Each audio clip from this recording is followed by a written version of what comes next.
Data analysis and algorithm. ఇందులో మనకు main ముఖ్యం ఇంపార్టెంట్ క్వశ్చన్స్ హోల్ సెమిస్టర్ మనకి నేర్పించబోతున్నాం.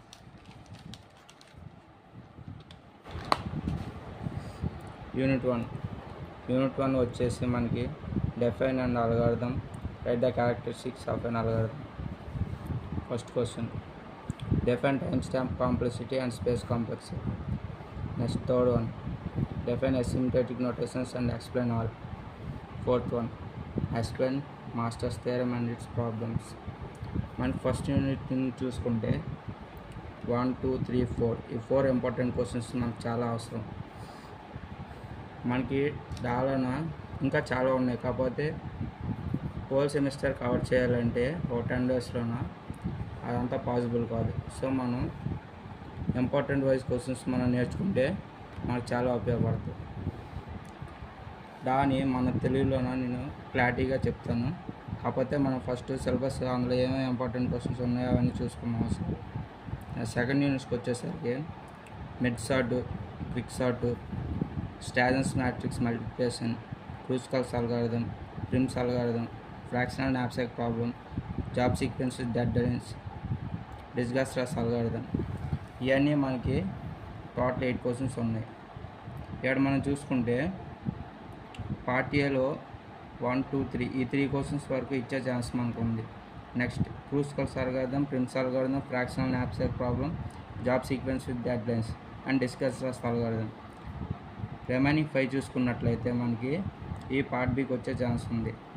మనం 2 అటెంప్ట్ చేయాలంటే ఈ పార్ట్ నేర్చుకున్న సరిపోద్ది, లేదా ఈ పార్ట్ నేర్చుకున్న సరిపోద్ది. కాకపోతే మనకి ఏ వస్తారో తెలియదు కాబట్టి మనం సింపుల్గా నేర్చుకుంటే ఈ 8 అలా కవర్ చేసేయవచ్చు. నేను సింపుల్గా చెప్తాను, నేర్చుకుంటే సరిపోద్ది. ఇంకా యూనిట్ 3కి వచ్చేసరికి మనకు డైనమిక్ ప్రోగ్రామింగ్. అది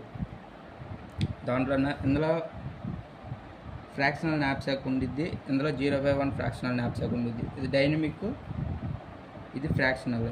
మనకి 2 సపరేట్. కొన్నిసార్లు యూనిట్ 3లో యూనిట్ 2లో 2 ఫ్రాక్షనల్ నాప్సాక్ అని ఇస్తాడు. మనం కన్ఫ్యూజ్ అయిపోకుండా దేనికి అది సపరేట్గా చదువుకోవాలి. Second question, travelling salesmen problem. ఇది చాలా సింపుల్, మనం తెలుసుకుంటే. అది గ్రాఫ్ గీసి డైరెక్టర్ గ్రాఫ్, అన్డైరెక్ట్ గ్రాఫ్, దానికి 2 ఉంటాయి. మనం కేర్ఫుల్గా చూసి డైరెక్టర్ గ్రాఫ్ ఇచ్చినవాడు ఏం చేయాలి, అన్డైరెక్ట్ గ్రాఫ్ ఇచ్చినవాడు ఏం చేయాలని చూసుకుంటూ చేస్తే సరిపోద్ది. Longest common sub sequences. దీంట్లో మనకి ఒక టేబుల్ గీయాలి. మనం ఫస్ట్ మెయిన్ ఆ టేబుల్ గీస్తే మనకి ఆల్మోస్ట్ ప్రాబ్లం అయిపోయినట్టే. దాంట్లోనూ మనం కొంచెం యారో మార్క్స్ ఎట్ట పెట్టాలని చూసుకుంటే సరే, problem finish. Next BFS, DFS. ఇందులోన బిఎఫ్ఎస్ ఒకటి నేర్చుకుంటే డిఎఫ్ఎస్ వచ్చేసినట్టే. బిఎఫ్ఎస్లో ఏంటంటే మనం ఒక నోడ్ నుండి వెళ్ళి ట్రావర్స్ చేస్తాం, కానీ డిఎఫ్ఎస్కి అలా కాదు, డెప్త్ వరకు వెళ్ళి ట్రావర్స్ చేస్తాం. అది నేను క్లారిటీగా చెప్తాను రిమైనింగ్ తర్వాత. Next bidirected graph components, strong connected components. ఈ 2 మనకి పార్ట్ బిలో వేస్తాడు. ఈ టాప్ 3 ఉన్నవి పార్ట్ ఏలో వచ్చే ఛాన్స్ ఉంటుంది. నెక్స్ట్ ఈ బైడైరెక్టెడ్ కాంపోనెంట్స్కే దాని గ్రాఫ్కి ఫైండ్ ఆర్టికులేషన్ పాయింట్ అని మనకు క్వశ్చన్ ఇవ్వచ్చు. Next reliability design. ఇది మ్యాక్సిమం అవసరం లేదు, కానీ అన్నీ చదువుకుంటే మంచిది.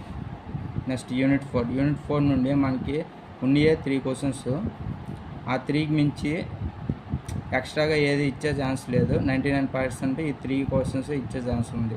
ఎన్క్వీన్స్ అది 4, 8, కానీ మనకు మెయిన్ ఇంపార్టెంట్ 4 ఎన్క్వీన్స్ ఇస్తాడు. 8 ఇచ్చాడంటే అది ఇంకా 16 మార్క్స్ 20 మార్క్స్ ఇవ్వాలి. అది ఇచ్చే పాసిబిలిటీ లేదు. ఇప్పటి వరకు నేను చూసిన వాటిలో 1, 8 ఇవ్వలేదు, ఓన్లీ 4 వరకు ఇచ్చాడు. Some of subsets. ఈ 2 మాత్రం పార్ట్ ఏలో ఫిక్స్డ్గా 99% పేపర్లోనే, ఏ పేపర్ అయినా, జేఎన్టీకే అయినా, ఏ కాలేజ్ అయినా కానీ ఈ 2 మనకి ఇచ్చే ఛాన్స్ ఉండిద్ది. Least cost branch and bounding techniques. ఇది మనకు పార్ట్ బిలో ఇచ్చే ఛాన్స్ ఉండిద్ది, అది 14 మార్క్స్కి. ఈ 2 7కి ఇచ్చే ఛాన్స్ ఉంది. సో మనం ఈ 3 నేర్చుకుంటే మనకు 4th యూనిట్ ఓవరాల్గా కవర్ అయిపోద్ది. So thank you friends.